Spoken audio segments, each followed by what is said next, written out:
आप देख रहे हैं आपका हमारा अपना रक्षित यूट्यूब चैनल। दोस्तों, अगर वीडियो अच्छी लगे तो लाइक शेयर जरूर कर दें। अगर आपको हमारा कंटेंट अच्छा लगे, चलते हैं नाजिया लाइक डिस्कशन हो रही है आजू काजमी के साथ। तो पहले वीडियो देख लेते हैं, फिर इसके बाद मजीद पर बातें करते हैं।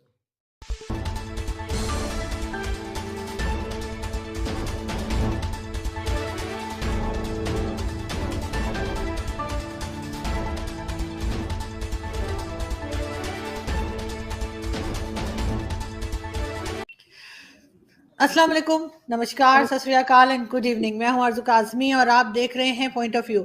हमारे साथ हैं जी नाज़िया इलाही खान। नाज़िया को सभी जानते हैं। बहुत शुक्रिया नाज़िया कि आज आप आई हैं। जय Shri Ram. Oh my God, जय जय Shri Ram, Har Har Mahadev. Thank you so much. नमस्कार आरज़ू जी, कैसे हैं आप? ठीक ठाक, आप कैसी हैं? बहुत थकी हुई हूँ। मुझे पता है बहुत काम कर रहे हो और मुझे बहुत अच्छा लगता है। इनफैक्ट जब मैं देखती हूँ ना कि इतना काम जो है वो फीमेल्स कर रही हैं, आगे बढ़ रही हैं लेडीज, तो बहुत अच्छा लगता है। लेकिन आज हम बात करेंगे नाज़िया, एक तो नहीं आपके आरज़ू जी, एक चीज और अच्छी है कि मेरी जिंदगी में ना कोई बॉयफ्रेंड अभी तक नहीं है, नहीं तो मार के भगा देता, बोलता निकलो तुम मेरी लाइफ से। नहीं, वो भी होना चाहिए, थोड़ा बैलेंस होना चाहिए लाइफ को। लेकिन ये जरूर है कि आज एक तो आपके एरिया कोलकाता जो है उसकी बात करेंगे। और मुझे वो इसलिए बहुत पसंद है वो एरिया, बिकॉज एक मूवी मैंने देखी थी राजेश खन्ना जी की, अमर प्रेम, वो वहीं पे पूरा उन्होंने दिखाया था, तो तब से मुझे बहुत अच्छा लगता है वो एरिया। वहां पे अंडर वाटर मेट्रो जो है उसका इनॉग्रेट करने जा रहे हैं मोदी जी। लेकिन राहुल गांधी जी ने कुछ दिन पहले जो है, मैंने उस पर वीडियो भी बनाई है, उन्होंने कहा कि भारत में जो लोग हैं उनके पास जॉब्स नहीं है, उनकी हालत जो है वो बांग्लादेश, भूटान और पाकिस्तान से भी खराब है। उसके ऊपर जब मैंने सोलो बनाया तो मुझे भारत से तो खैर दो चार ने बोला, लेकिन दो चार ने मुझे पाकिस्तान से भी सुना दी। लेकिन आप इंडिया में रहती हैं, क्या वाकई में इंडिया में ये हालत है लोगों की? मैं भारत में रहती हूँ, सबसे पहली बात। दूसरी चीज है कि क्या आपको ऐसा लग रहा है कि हमारे इकोनॉमिकल ग्राफ को देख करके, हमारी जीडीपी को देख करके, हमारे प्रोजेक्ट्स को देख करके, या बाहर देशों में जिस तरह से भारत का इतना गुणगान गाया जा रहा है, आप पाकिस्तान में बैठी हैं, क्या आपको ऐसा लग रहा है कि पाकिस्तान से बदतर है मेरा भारत? नहीं, मुझे तो नहीं लग रहा बिल्कुल। महिलाओं की सुरक्षा से लेकर के, युवाओं के शिक्षा से लेकर के, सबके एम्प्लॉयमेंट से लेकर के, भारत की उन्नति, भारत की तरक्की, भारत के इम्प्रूवमेंट, भारत के डेवलपमेंट से लेकर के चांद तक का सफर इस भारत ने किया है और मोदी जी के नेतृत्व में किया है। चांद से लेकर के सूरज तक का सफर, अगर इस मनोबल को बढ़ाया है, किसी ने अप्रिसिएशन दिखाया है, किसी ने प्रोवोक किया है, तो वो हमारे भारत के प्रधानमंत्री श्री नरेंद्र दामोदर दास मोदी जी हैं। अब आती है बात के महिला शक्तिकरण, माँ शक्ति, नारी शक्ति, माँ भारती शक्ति, ये सारी चीजों को अगर एहसास दिलाया है भारत की नारियों को, तो वो मोदी जी है। 1984 से जो शाहबानो और सायरा बानो जो खून के आंसू रो रही थी 3 तलाक के नाम पर, उससे मुक्ति दिलाने वाला कौन है? मोदी जी है। पॉलीगेमी हलाला जैसी मतलब बदशक्ल, बदसूरत और अश्लीलता और बेहूदगी से निजात दिलाने वाला मुसलमान बेटियों को कौन है? मोदी जी है। 33% वुमेन रिजर्वेशन बिल दे करके महिलाओं को डेमोक्रेसी ऑफ टेम्पल भारत के पार्लियामेंट के अंदर एंट्रेंस गेट देने वाला कौन है? मोदी जी है। तो जितनी भी मैं तारीफ कर दूं, मुझे लगता है कि वो तारीफ फेक तो कोई नहीं बोल सकता है, और आप पाकिस्तान से बैठ करके भी नहीं बोल सकती, क्योंकि आपके यहाँ तो अरबी में हलवा कोई लिख लेता है तो उसको नंगा कर दिया जाता है उस औरत को। और कितने अश्लील और बेहुदा लोग हैं और अपनी बातों का पाकिस्तान के मुसलमान पुष्टिकरण भी करते हैं कि उनको अरबी ना पढ़नी आती है ना समझनी आती है। आज मैं ओ माई गॉड लिख लूं तो सब पढ़ लेंगे कि अच्छा ओ माई गॉड लिखी और समझ भी लेंगे। लेकिन पाकिस्तान में अरबी में मैं खूबसूरत हूँ ये लिखा हुआ है, ये कोई पढ़ भी नहीं पाया, समझ भी नहीं पाया। अब मगर उन्होंने मुस्लिम्स या उसकी बात नहीं की है। राहुल गांधी ने होल एक जो उन्होंने नक्शा खींचा है, जो उन्होंने बताने की कोशिश की है, उससे मैं तो खैर एग्री नहीं, लेकिन आपसे मैं जरूर समझना चाहूंगी कि असल हकीकत क्या है। नहीं, राहुल गांधी और कांग्रेस परिवार हमेशा से मुसलमानों का परिवार रहा है। और आपके चैनल में भी मुझे शहबाज शरीफ का एक एमएलए बोलता हुआ दिखाई दिया राहुल गांधी के प्रचार में। जो मैंने टोका भी था कि मुझे तो पता था कि 28 पार्टियां ही जुड़ी हैं कांग्रेस में, ये 29 पार्टी शहबाज शरीफ की कैसे आ गई। चलो अच्छा हुआ कि मुझे पता चल गया है, तो ये इसके लिए तो मैं आपको थैंक यू बोलूंगी। और हमेशा से देखिए बिलावल भुट्टो बिल्लो रानी यहाँ आई थी, मुसलमान कैबिनेट एजुकेशन मंत्री 1947 से 1977 तक रहे थे, जो बहुत ही नजदीकी थे जिन्ना जी के। और कहीं ना कहीं मुझे ऐसा लगता है उनके बारे में जब मैं पढ़ती हूँ, इतिहास के पन्नों को खोलती हूँ, तो वो भारत के पुत्र कम और ज्यादातर मुझे स्लीपर सेल ही दिखाई देने लगते हैं, एजेंट्स ही दिखाई देने लगते हैं मुसलमान कम्युनिटी के। तो ये जो 5 एजुकेशन मंत्री आए थे, मौलाना अबू कलाम आजाद, हुमायूं कबीर, मोहम्मद करीम, फखरुद्दीन अली अहमद, नूरुल हसन, तो ये 5 एजुकेशन मिनिस्टर जो कैबिनेट मंत्री थे नेहरू से लेकर के इंदिरा गांधी से लेकर के राजीव गांधी तक, तो 25 साल में अगर इन्होंने मुसलमानों को शिक्षा की तरफ रागिब किया होता तो आज ये रेडी नहीं लगा रहे होते, आज ये संतरा और केला और नारंगी नहीं बेच रहे होते, आज ये चाय दुकान में काम नहीं कर रहे होते, आज ये पराठे की दुकान में काम नहीं कर रहे होते। अब आती है बात कि टीवी चैनल्स पर आकर के और राहुल बाबा के जीप पर चढ़ करके कुछ लोग रोते हुए दिखाई दिए, तो वो उन लोगों से मैं पूछना चाहती हूँ कि भैया पिछले मतलब 60 साल से कहाँ सो रहे थे। अगर मैंने लॉ की डिग्री ली, जब मैंने लॉ की डिग्री ली तो मुझे कोर्ट के अंदर जाने से कोई रोक पा रहा है क्या? कोई नहीं रोक पा रहा है। मेरे अंदर क्वालिफिकेशन है, क्रेडिबिलिटी है, कैपेसिटी है, कैपेबिलिटी है। आपने मुझे बुलाया, आप जानती हैं कि नाजिया इस मुद्दे पर बात रख सकती है, तो कोई मुझे नहीं रोक सकता है। आपको 50 फोन भी आ जाएगा कि नाजिया को मत बैठाओ, लेकिन कोई ना कोई एक ऐसा टॉपिक आएगा कि आप सोचिएगा कि नाजिया इसमें अच्छा बोलेगी तो मैं नाजिया को ही बैठाऊंगी। तो अगर जो लोग सिसक रहे हैं राहुल बाबा के गोद में बैठ करके, उनसे ये पूछा जाए कि जब 5 मुसलमान कैबिनेट एजुकेशन मंत्री आया था तो उसने ये क्यों बताया कि बाबर महान है, औरंगजेब अजीम है, शाहजहां बहुत बड़ा प्रेम का भक्त था। उनको ये बताना चाहिए था कि साइंटिस्ट कैसे बना जाता है, आईएएस कैसे बना जाता है, आईपीएस कैसे बना जाता है, इंजीनियर कैसे बना जाता है, डॉक्टर कैसे बना जाता है। और कोटे, जब खुद एजुकेशन मंत्री जो है, कैबिनेट एजुकेशन मंत्री जब पार्लियामेंट के अंदर मिनिस्टर बन के बैठ रहा है, तो कोटे तो वो मुसलमानों को दे ही सकता था। अब आप सोचो कि भारत में 3 लाख से ऊपर जब मदरसे खुल सकते हैं, तो एकेडमिक क्वालिफिकेशन और साइंटिस्ट बनने के लिए और इंजीनियर डॉक्टर बनने के लिए भी मुसलमानों के लिए भी खुल सकता था और बाकी लोगों के लिए भी खुल सकता था। आज अलीगढ़ मुस्लिम यूनिवर्सिटी से लोग तेरा मेरा रिश्ता क्या ला इलाहा का नारा निकालते हैं। उससे बेटर ये नहीं होता कि वो ये कहते कि मोदी जी हमको इंजीनियर बनाओ, मोदी जी हमको डॉक्टर बनाओ, मोदी जी हमको आईपीएस बनाओ, ये बोलना चाहिए। असदुद्दीन अवैसी से लेकर के राहुल गांधी तक मैं सवाल पूछना चाहती हूँ कि आपने कभी भी अपने फॉलोअर को, अपने भक्तों को, या आप दोनों खुद असदुद्दीन अवैसी और राहुल बाबा दोनों, आप लोग मंच पे चढ़ करके मोदी जी के सामने ये क्यों नहीं कहते कि भारत की बेटियों को साइंटिस्ट बनाना पड़ेगा, भारत की बेटियों को आईएएस आईपीएस बनाना पड़ेगा। अब ये बनने के बाद अगर मोदी जी नौकरी ना दे तब आप करो, तब आप नेगेटिव बोलो ना। लेकिन आपको 12 की स्पेलिंग नहीं आती, आपको 11 की स्पेलिंग नहीं आती, आप डीओ डू बोलते हैं और जियो गू बोलते हैं, और आप चाहते हैं कि मेरे को नौकरी नहीं मिल रही है। नहीं, आपको नौकरी नहीं मिलेगी, आपको रेडी ही लगाना पड़ेगा। और 72 वर्जिन हूर के दीवाने इतनी बड़ी बड़ी बातें बोलते हैं, उनके मुंह पर शोभा भी नहीं देता है। तो मैंने आपको बता दिया कि राहुल बाबा को एक्चुअली में कोई सीरियस नहीं लेता है। और मैंने 3 दिन पहले दिल्ली के कनॉट प्लेस के भीड़ में, कम से कम 1.5 लाख लोगों के भीड़ में मेरी बाइट हो रही थी, मेरा इंटरव्यू हो रहा था, और उस 1.5 लाख लोगों के सामने मैंने ये कहा कि राहुल बाबा को भारत की जनता और पूरी दुनिया सीरियस नहीं लेती है, एक्सेप्ट मुसलमान और पाकिस्तान सीरियस लेता है। इसके अलावा कोई राहुल बाबा को सीरियस नहीं लेता है। मगर साथ साथ आपके यहाँ एक जो मोदी जी इनॉग्रेट करने जा रहे हैं अंडर वाटर मेट्रो, तो आप खुद भी उसी जगह से हैं, तो क्या लग रहा है आपको कि ये कोई बड़ा स्टेप है? और ये इलेक्शन से पहले हो रहा है, खैर वो तो बहुत दिनों से रहा होगा यकीनन इसके ऊपर काम, लेकिन ये भी एक समझेंगे एक प्लस पॉइंट चला जाएगा बीजेपी को।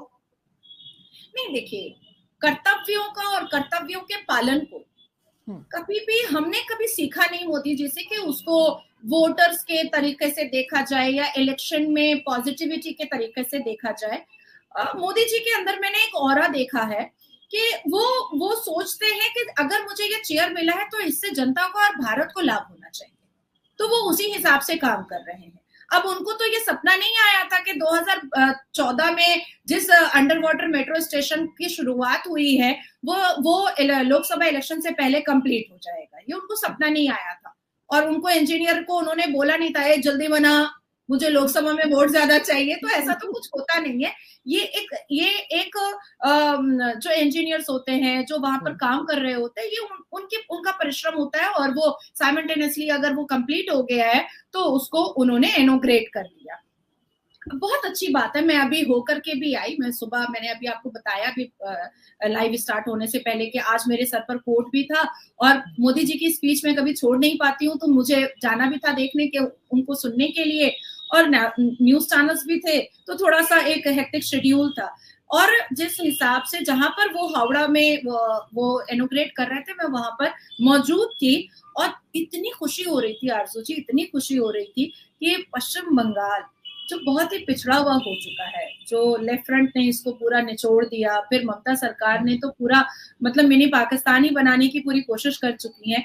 ऐसे सिचुएशन में, ऐसे सिनेरियो में जहां पर संदेश खाली की माँ बहनें रो रही हैं, फिर भी एक पॉजिटिव साइन दिखाई दिया कि आज मेरा पश्चिम बंगाल जहां पर इनॉग्रेशन हुआ है, वहां से मात्र 18 मिनट की दूरी पे मैं बैठी हुई हूँ, मात्र 18 मिनट की दूरी पर। लंदन इंग्लैंड में है अंडर वाटर मेट्रो स्टेशन, उसके बाद फिर आपका जर्मनी में है, न्यू जर्सी में है, कनाडा में है, साउथ कोरिया में है, उसके बाद फिर आलमबा में है, तो ऐसे कई जगह में, स्वीडन में है, आइसलैंड में है, यूएसए में है, इजिप्ट में है, स्विस में है, तो ऐसे कई, नॉर्वे में है, जापान में है, टोक्यो में है, बोस्टन में है, उसके बाद फिर चाइना में है, कोरिया में है, तो ऐसी जगहों में जहां पर अंडर वाटर मेट्रो स्टेशन हुआ करता था, आज भारत में पहला स्टेट, पहला राज्य है जहां पर अंडर वाटर मेट्रो स्टेशन हुआ है।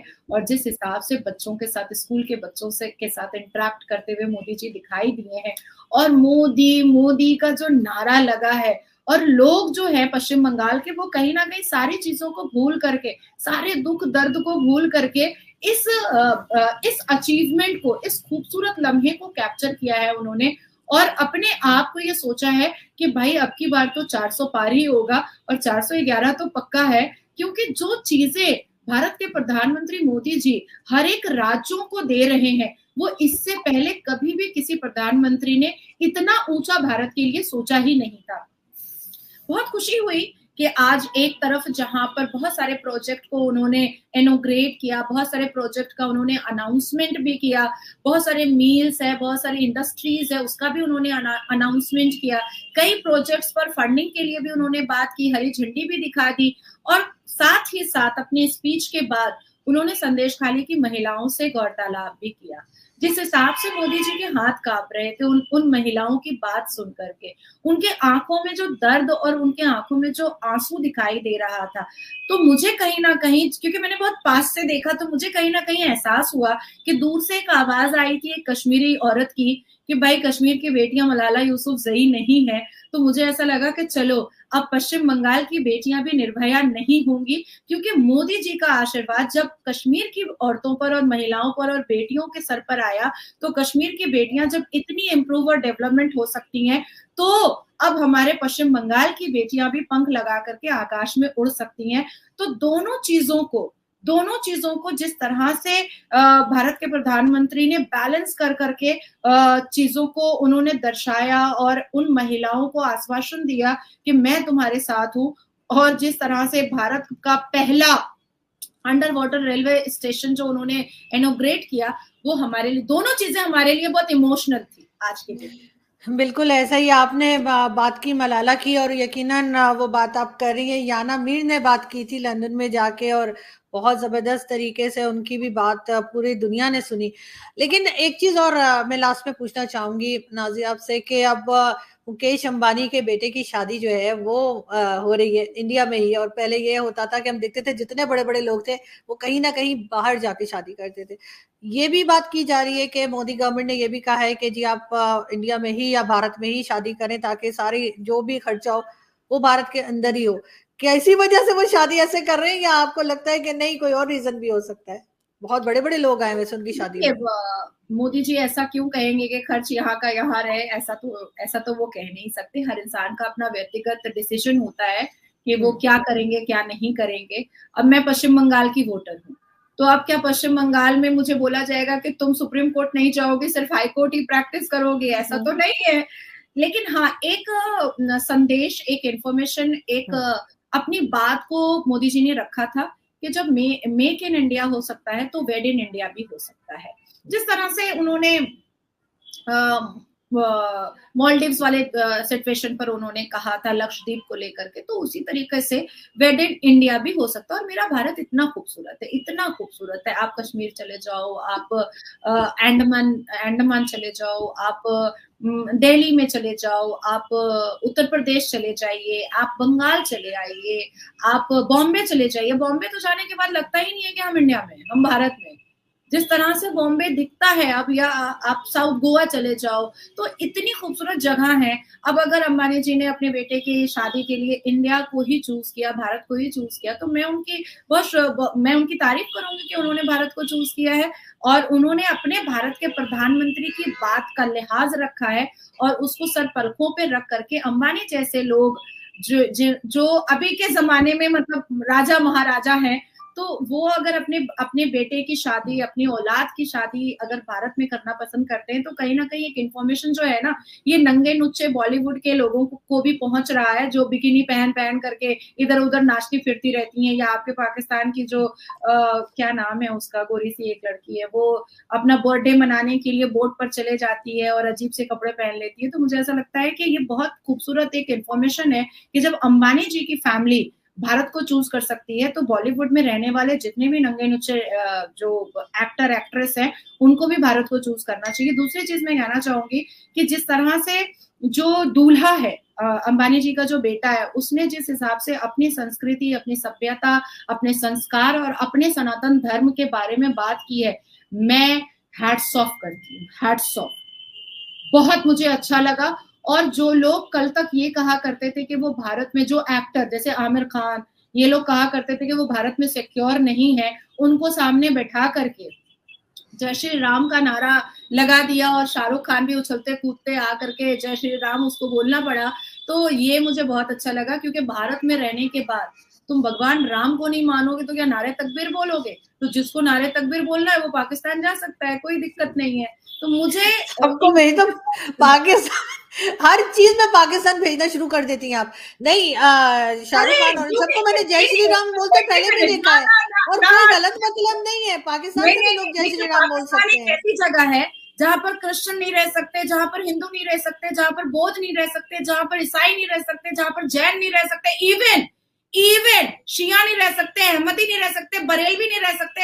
वहां पर जो नारे तकबीर बोलेगा, जो जिहाद को एक्सेप्ट फॉलो करेगा, जो 72 वर्जिन हुरों को फॉलो करेगा, वही रह सकता है। तो जिसको भारत में, जिन मुसलमानों को भी भारत में डर लग रहा है, वो जा सकता है पाकिस्तान, क्योंकि वहां पर खुला है। पाकिस्तान में सब इस माइंडसेट के नहीं रहते। और अभी जो रिसेंटली जो वाकया हुआ था, ये जो इंसिडेंट था जिसमें वो ड्रेस वगैरह के पीछे पड़ गए, तो उस वक्त जो पुलिस ऑफिसर सामने आई थी, उस पुलिस ऑफिसर का अगर आप इंटरव्यू देख लें, डिफरेंट मीडिया हाउसेस ने उनका इंटरव्यू लिया है इंटरनेशनली, तो वो आप देख सकते हैं कि किस तरह से बात कर रही है और किस तरह से हम इस चीज को खत्म करने की, कम करने की कोशिश कर रहे हैं कि जो एक एक्सट्रीमिज्म है पाकिस्तान में वो कम हो, उसको हम लोग कोशिश कर रहे हैं। नेशनल न्यूज पे इस बात को कहा है कि मैं उस पुलिस ऑफिसर को अप्रिशिएट करती हूँ कि महिला होते हुए भी बिना डर के और बिना किसी संकोच के उन्होंने महिला का सपोर्ट किया, और पहली बार ये पाकिस्तान में हुआ है, तो मैंने उसको अप्रिशिएट किया। लेकिन जिस मौलाना ने बैठा करके उसके नाक रगड़वाए,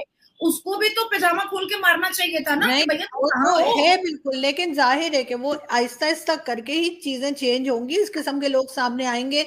और पाकिस्तान में सब एक माइंडसेट के नहीं रहते, यहाँ पे वो पुलिस ऑफिसर भी है, यहाँ ज्यादा पे ज्यादा वो certified मौलाना भी है जो नहीं है। माफी मंगवा रहा था, यहाँ पे मैं भी रहती हूँ, यहाँ पे और लोग भी हैं। तो कुछ ना कुछ चेंज तो नाजिया आ रहा है, ऐसा नहीं है कि बिल्कुल भी नहीं आ रहा।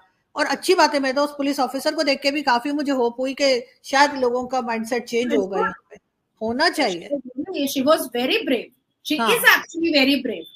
बिल्कुल ऐसा ही है। और मुझे लगता है कि पाकिस्तान की तमाम बेटियों को उस हम्म, पुलिस ऑफिसर को फॉलो करना चाहिए जो डरती हैं, एग्जैक्टली। जिनको अभी देखिए ना, कुछ कुछ यूट्यूबर्स को भी कितना पकड़ करके मारपीट कर देता है, बहुत कुछ हम्म, होता है ना, तो ये हम्म, गलत है ना भाई। इंसान की बिल्कुल फ्रीडम ऑफ स्पीच है, तुम उसको बोलने दो, तुम उसको सब कुछ करने दो। मेरी मर्जी है, मैं कुछ भी, मैं अल्लाह प्रिंट किया हुआ क्या कपड़ा नहीं पहन सकती? बिल्कुल पहन सकती है, कौन मुझे मना बिल्कुल।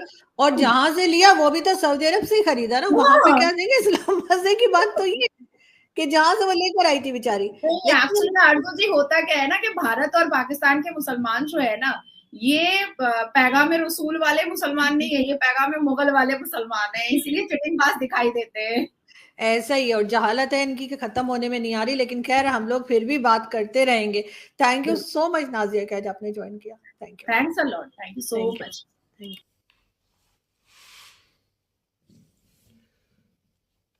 एक-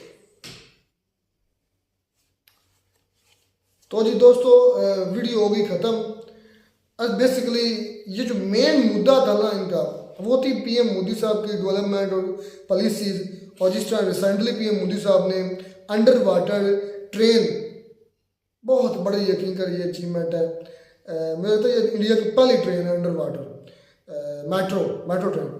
तो उस पर ये सारी की सारी डिस्कशन थी कि इंडिया किस तरफ जा रहा है, क्या क्या पॉलिसी स्ट्रेटजीज ले रहा भाई है। तो कमेंट्स में भी कहते हैं कि कोलकाता में इससे पहले की अंडर वाटर जो है ना मेट्रो चल रही है। किधर? मैंने काफी कोलकाता में मैंने काफी कमेंट्स देखे हैं, तो वो कहते हैं कि ये नहीं, ये फिर कैसे हो सकता है? ये वो नहीं यार, ये पहली यार, मेट्रो, मेरी बात से डिफरेंस हो सकता है। एक तो मेट्रो ट्रेन, एक दूसरी मेट्रो ट्रेन अगर चलती है अंडर वाटर तो तो फिर एक ही बात ही है, एक फर्क ही बात उसमें है। कौन सा है?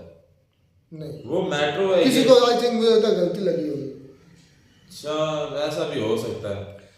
असल में ना बात ये है, थोड़ी थोड़ी वीडियो पोस्ट करनी पड़ी। अच्छा, हम बात कर रहे थे नाजिया इलाही डिस्कशन में, जो मुद्दा यही था अंडर वाटर मेट्रो ट्रेन जो पीएम मोदी साहब ने इनागुरेट की, उसके बारे में स्ट्रेटजीज पॉलिसीज के बारे में बात कर रही थी कि इंडिया को दुनिया फॉलो कर रही है, ना कि दुनिया को इंडिया।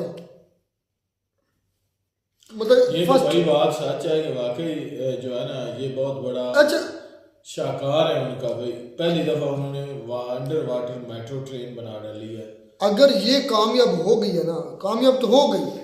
मैं सोच रहा था कि इंडिया अब ना अंडर वाटर मेट्रो बनाएगा इंडिया से दुबई की तरफ, यानी सऊदी अरब की तरफ। इतनी लंबी बन सकती है, बन तो सकती है, पर बात इम्पॉसिबल नहीं ना, नामुमकिन तो नहीं ना, नहीं मुमकिन यार, तो है ना। बहुत अगर लंबी है। फर्ज कर लो बन आज जाते तक दुनिया में ऐसा कभी पहले हुआ नहीं है ना। मैं मिसाल ले रहा हूँ ना, इसमें कौन सारे इंडिया ने बनाए, सारे उसमें उनके भी प्रोजेक्ट्स हुए हैं, उनकी भी पैसे हुए हैं, उनकी इन्वेस्टमेंट होनी है। अगर ये बन जाती है तो सोचो कितना फायदा होगा इंडिया को। फायदा तो होगा, लेकिन इसको मिसाल की हद तक ही रहने दे तो ठीक है। नहीं बन क्योंकि सकती। मिसाल भी वहां से ली जाती है कि पहले कभी को काम हुआ हो इस तरह का। ये दुनिया में फर्स्ट जो है ना पहला एक्सपीरियंस होगा इस तरह का। ये बड़ा बहुत लंबा है यार। ये तो देख, इंडिया कहाँ पर, यूएसए कहाँ पर है। अच्छा, फिर नाजिया इलाही ने बातें बड़ी अच्छा, ये तकरीबन 16.6 किलोमीटर है। नहीं नहीं नहीं नहीं भाई, नहीं यार, 16.6 किलोमीटर तो बहुत ज्यादा हो जाती है असलम बहुत भाई। ज्यादा है, 16 किलोमीटर। नहीं नहीं, कम है, बहुत थोड़ी है, थोड़ी एरिया में है। मुझे अभी एग्जैक्टली टनल है यार ये। टनल वही है। ना, वो तो टोटल टनल हो सकती है ना। मैं जो टोटल टनल की बात कर रहा हूँ। अंडर वाटर जो मेट्रो है ना, वो उसकी लेंथ थोड़ी है, ठीक है ना। टोटल टनल भी मेरे ख्याल में इतनी है। 1.6 है यार फिर भी जितनी भी है ना, देखने के आप इमेजिन करें कि जब पैसेंजर मतलब के जब गुजरेंगे पानी में से, समंदर में से, तो किस तरह का नज़ारा होगा। तो बड़ा खूबसूरत है अपने लोगों के लिए। तो सॉरी वीडियो थोड़ा पोल करना पड़ गया। अच्छा बात ये हम कर रहे थे अंडर वाटर मेट्रो के बाद एक उन्होंने और स्टेटमेंट दी कि मतलब जो है ना राहुल गांधी के बारे में, कि राहुल गांधी बोला है कि बांग्लादेश जैसा श्रीलंका जैसा इंडिया बनाने जा रहा है मोदी यहाँ के, उसको पीछे लेकर आ रहा है। मुझे लगता है कोई राहुल गांधी भी को बुरी किस्म का नशा करता है, कोई सस्ता का मतलब ये है कि जो मतलब कि ना दिमाग पीता हो, मतलब जो दिमाग को ज़्यादा चढ़ जाता है, इसके दिमाग को चढ़ा हुआ है को बहुत बड़ा नशा दुनिया में की 5वीं इकॉनमी है इंडिया, उसको वो कह रहा है कि बांग्लादेश साजिद तारक नहीं कहा इस दफा जब वो आया तो उसने कहा कि भाई मैं कतर का जो एयरपोर्ट है वहां पे भी रुका हूँ, लेकिन उसका रुका नहीं, वो कहते थे कि मैं लग्जूरियस समझता था, वहां पे वो कह रहे हैं स्टे किया मैंने, तो वो कह रहे हैं भाई कि वो उनका जो बिजनेस लॉन्च है ना दिल्ली, वो भी बड़ा कमाल का है, लेकिन उसके बाद कह रहे हैं कि जब मैंने दिल्ली का एयरपोर्ट देखा है ना तो वो तो मैं देख के हैरान रह गया भाई, जाहिर सी बात है इतनी ज्यादा डेवलपमेंट हो रही है। वो कहता है कि मैं जो वो कह रहे हैं कि जो वो क्या उसका बोलते हैं मोदी साहब वो कह रहे हैं कि इंडिया को इस तरह पे बना रहे हैं जैसे अमेरिका अपने जो एयरपोर्ट्स और जो ट्रेन वगैरह बना रहा है उस तरह से ये मोदी साहब बना रहे हैं अपने मुल्क को। यार ये बात तो मानने वाली बाकी है कि इंडिया बहुत ज्यादा डेवलप्ड हो चुका है और मजीद आके मेरा भारत खूबसूरत है, उन्होंने कहा सिर्फ कश्मीर नहीं पूरा भारत शानदार है, बाकी इसमें कोई शक नहीं, ये नहीं कि सारे का सारा एक इक्वल एक जैसा हो गया है, अभी भी बड़ा काम करने वाला है इंडिया में, बहुत काम अभी भी करने वाले हैं। ये अच्छी बात यह है कि उन्होंने काम कर रहे हैं, कोशिश कर रहे हैं, लगे हुए हैं, मतलब काफी हद तक वो कामयाब भी हुए हैं बिल्कुल। उसके बाद ASP बानो की भी उन्होंने तारीफ की, यार बात है वाकई में उसने मतलब कि बड़ी पाकिस्तान की इमेज राह ले निकल गई, नहीं तो पाकिस्तान का और इमेज जो है ना उसके पहले हमारे पल्ले कुछ नहीं है, पल्ले तो नहीं था, एक और जो कारनामा था वो पूरी दुनिया में चला जाना था कि ये भाई देखो कपड़े जो सूट जो है उसको देखकर पाकिस्तानियों ने क्या से क्या कर डाला। मुझे तो ये डर था कि कहीं उसको वहीं पे आग ही ना लगा देते, लिंचिंग ना कर दे, वही बात ना। खैर इस पर हम पहले बहुत कुछ बोल चुके हैं, लेकिन इतना ज़रूर है कि पाकिस्तानी अवाम जहल अवाम में शामिल होती है, एक्सट्रीम बहुत चले जाते हैं, थोड़ी सी बात बगैर पढ़ के दूसरी चीज़ों को पढ़ के लेना चाहिए। मिलते हैं नई वीडियो में, तब तक दीजिए इजाज़त, अल्लाह।